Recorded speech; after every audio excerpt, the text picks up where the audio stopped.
இயேசு இல்லாம பரலோகமே கிடையாது.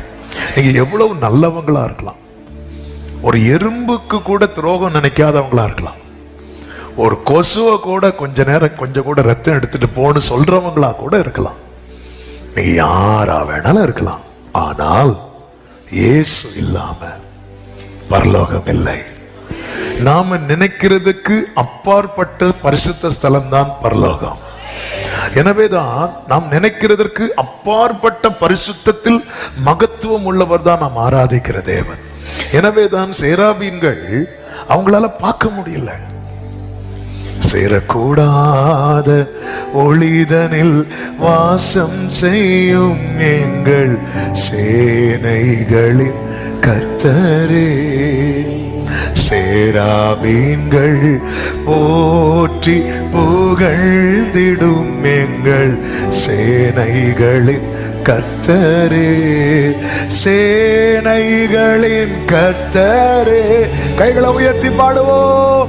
சேனைகளின் கர்த்தரே,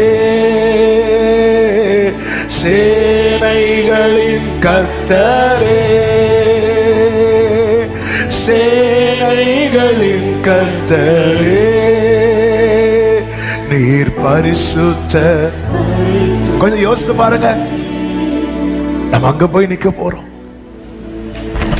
அப்போ அவர் மட்டும் மனசு வைக்கலன்னா நம்ம என்னதான் பண்ணாலும் போக முடியாது பரலோகத்துக்கு.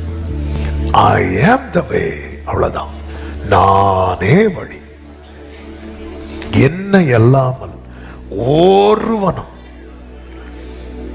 அது ஆபிரகாமா இருந்தாலும் சரிதான், மோசையா இருந்தாலும் சரி, யாரா இருந்தாலும் சரிதான், அவங்க எல்லாம் பரலோகத்துக்கு போகணும்னா நான் அவர்களுக்கு வாசலாய் மாற வேண்டும்.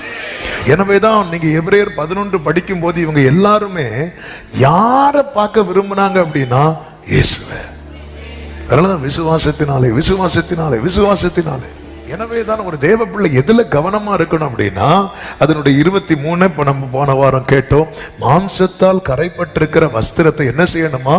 வெறுக்கணும். மாம்சத்தால் கரைப்பட்ட வஸ்திரம்னா பழைய மனுஷன்.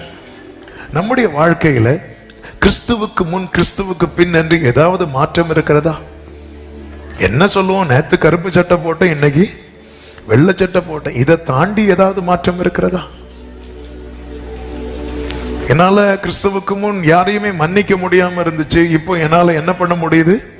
மன்னிக்க முடியுது. இப்படி சொல்ல முடியும்னா உண்மையிலே